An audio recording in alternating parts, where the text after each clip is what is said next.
2021 is about to come to a close, and these are a few of my favorite black things. Pro Wrestling Bits. Subscribe now.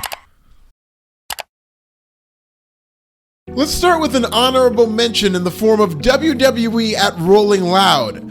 This well-intended idea to blend black culture and hip-hop with pro wrestling had all the right energy for WWE to move its products forward in cool and innovative ways. Unfortunately, once they started doing pro wrestling at a hip-hop festival, the energy left the stadium.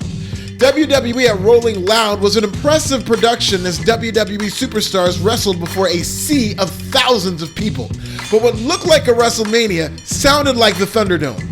Some among WWE's aging audience may suggest that WWE should stop trying to force its hand by going hip-hop. But chances are they don't know or care about how progress works. This is to be expected. Modern-day pro wrestling is on the outside looking in on mainstream society.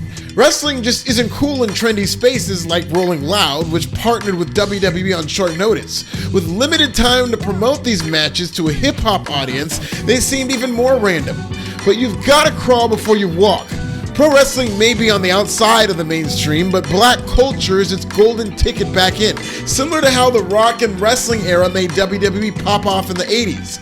The quicker WWE or any pro wrestling company is able to learn how to assimilate itself into black culture, shout out to Big E's recent appearance on The Breakfast Club, the better the chances of a long overdue boom period in wrestling if that ever happens again. Another honorable mention goes to pro wrestling free agency. Similar to 2020, 2021 has featured a wave of shocking releases on a quarterly basis. Between WWE's mass releases and ROH going on hiatus, this is the deepest pool of pro wrestling free agents in history. More importantly to me, there are more black free agents than at any other time in wrestling history. You mean to tell me that Keith Lee, Mia Yim, B-Fab, Shane Taylor Promotions, Kenny King, Ember Moon, and Jonathan Gresham are all just sitting on the waiver wire? It's like a fantasy football league where all the players are noobs. And even though I finished this shortly before Hit Row was released, don't think for 1 second I forgot about them. We'll get to that later. It wasn't too long ago I was begging for another all-black wrestling promotion to come out of this, and Black Santa answered some of those prayers as Jonathan Gresham is set to launch Terminus, a modern-age grappling promotion in the beautiful black metropolis of Atlanta, Georgia, home of Tyler Perry. I'm just saying, Tyler Perry presents pro wrestling. I'm just spitballing here. I love it. You see, this is America, where anytime there's a crisis, from COVID to poverty, it disproportionately affects black people. So when there's mass unemployment in pro wrestling, who do you think's gonna get the short end of that stick when it comes to hiring a small handful of free agents? Jay Lethal is all elite, but I don't need to tell you AEW has a sketchy history in booking its black talent, and with a match against the newly crowned TNT champion in Sammy Guevara, of course he lost in his debut. Despite his infinite talent, it feels like Jay Lethal's being brought in as a vaunted good hand to work with younger talent, like he's the black Bobby Fish. Is that what Jay Lethal's gonna be in AEW? Bobby Catfish? I hope not. Coming in at number 10 is a Pan-Afrikan World Diaspora Wrestling Championship. Currently held by Trish Adora, shout out to her, the Pan-Afrikan World Diaspora Championship became officially recognized as a world title in August of this year. For my money, this is the most beautiful looking championship in wrestling. Bias aside, okay, maybe I'm a little biased, but this thing is a work of art. Shout out to Belts by Dan. Trish Adora has defended this title at Fight Club Pro Wrestling, Beyond Wrestling, and GCW. She also has the greatest name for a finisher in pro wrestling today, Lariat Tubman. Go off, queen. Number 9 is AEW Dark. If you want to see where AEW hides its black talent, Monday and Tuesdays on YouTube are the shows for you. AEW is finally starting to push guys like Dante Martin and the Acclaimed on television, but if AEW Dynamite is the cul-de-sac, AEW Dark is the cookout. AEW Dark matches are filled with unheralded black talent, 40% to be exact. But just as much as AEW will tout the number of black talent on Dark, less than 2 weeks ago, CM Punk acknowledged that Dark was a lesser show in a promo against Eddie Kingston. Still, on AEW Dark, you can find hidden gems like Big Swole, unsigned hype like Darius Lockhart, and might I mention the team of Waves and Curls, who had a very entertaining match against FTR back on the November 1st broadcast of Dark Elevation. AEW Dark was the birthplace of the Black Wrestling Draws hashtag, which brings me to number 8, the Black Wrestling Media. Platforms like the Public Enemies podcast, Jobber Tears, and Black Wrestling Alliance help push the Black agenda forward by backing hashtags like Black Wrestling Draws while offering unique, refreshing analysis about wrestling from a perspective that has been marginalized for far too long. The continued emergence of a Black wrestling media will only continue to force our narratives into the greater pro wrestling discussion, whether they make people uncomfortable or not. Number 7 is King of the Ring. WWE crowned its third Black King of the Ring in 2021, and the way King Woods has been going, he's trending toward becoming one of the best. King Woods has willed his way into becoming a top star on SmackDown, where he's currently feuding with Roman Reigns. Some would say Woods completed the New Day trifecta by living his dream after Kofi Kingston and Big E won the WWE Championship. Call me crazy, but I think there might be a WWE Championship reign in King Woods' future if he plays the cards right. Through his unquestioned creativity and underrated wrestling, Woods has been a revelation as more of a featured player on Friday nights. Now, if they could just pay that man for Up, Up, Down, Down. The Acclaimed might be the blackest thing about AEW.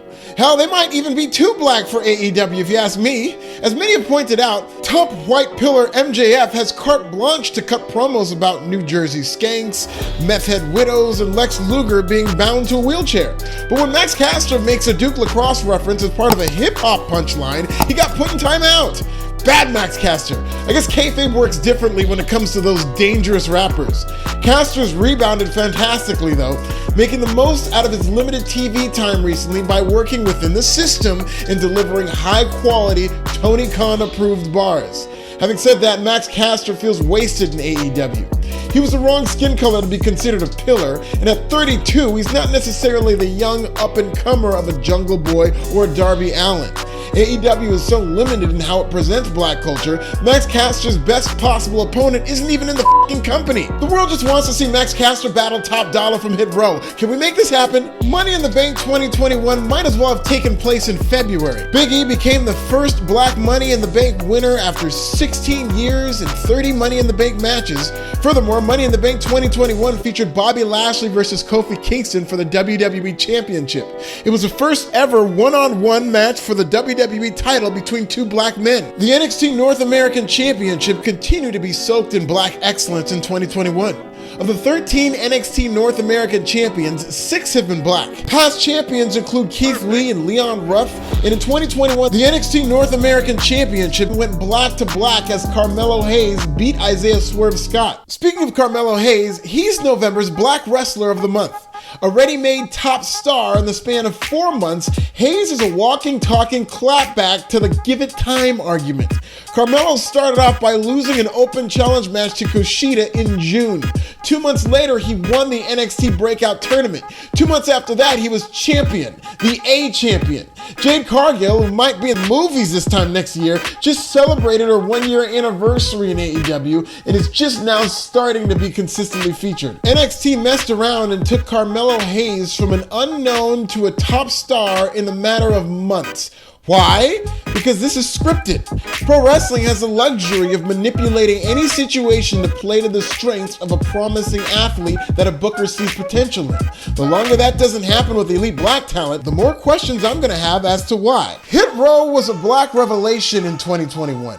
Yes, their end to 2021 was soured a bit by the egregious release of B-Fab, but Hit Row, namely in NXT, captured an authenticity that is rarely seen in national pro wrestling. So could somebody explain to me why they were put on the chopping block? There's literally nothing in WWE today like Hit Row. Hit Row embodies everything that wrestling needs right now in a cool, authentic, unapologetically black stable, yet WWE took one look at these brothers and was like, man, is all this star power expensive?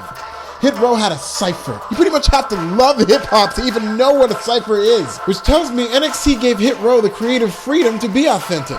In the long run, I thought they'd figure it out and become a key ingredient in WWE bridging the gap between pro wrestling and hip-hop. A match made in ghetto heaven. Turns out with all this black talent getting the short end of the stick by WWE, maybe they do have a lot in common with AEW. You two should get a room together. Tony and Vince sitting in a tree. Black wrestlers, start your own company. Number 2 is the WWE Championship. Yes, that WWE Championship. It took over 60 years for WWE to crown its first African-born WWE champion in 2019. And once you go black, the WWE Championship went black to black on the September 13th broadcast of Raw, when the historic Money in the Bank winner Big E beat dominant champion Lashley. Today marks the 322nd day of the year in 2021. The WWE Championship has been held by a black man for 261 of those days. That's 81% of the year. Big E even christened the title last week when he touched it with cocoa butter. It's ours now. You're never getting it back. WrestleMania 39 in 2023 is going to be in Inglewood, not Hollywood, and I have it on good authority that the WWE title has already reserved its own booth at Roscoe's Chicken and Waffles. Forget all that cow leather. The WWE Championship has been black for so long, it needs to be made of the goat skin used on a djembe West African drum. If the WWE Championship were any blacker, why, it would be number 1 on this list. And without further ado, the blackest thing in wrestling in 2021 was WrestleMania 37. WWE's grandest stage in 2021 felt like the Soul Train Awards. Some handsome columnists even hailed it as the blackest WrestleMania ever. WrestleMelanin featured 9 black WWE superstars in singles or tag matches, the most ever at a WrestleMania. 4 black WWE superstars won or retained championships at WrestleMania 37, the most ever. Big E and Apollo Crews wrestled the first all-black singles intercontinental championship match at WrestleMania. And the coup de grace, at WrestleMania 37, Bianca Belair and Sasha Banks became the first 2 black women to headline a WrestleMania. And to his credit, Michael Cole said that with his chest. WrestleMania 37 wasn't just one rare, tokenized moment of pretentious diversity. It was a significant, concerted step forward for an entire spectrum of black wrestlers, many of whom continue to enjoy that WrestleMania momentum to this day. WrestleMania 37 might as well have taken place in February. Oh, I already used that one? Okay, how about if WrestleMania 37 was a place, it would be the barbershop. I hope WrestleMania Inglewood in 2 years gets pushed back to Juneteenth. What were some of your favorite moments of black excellence in 2021? Let me know in the comments.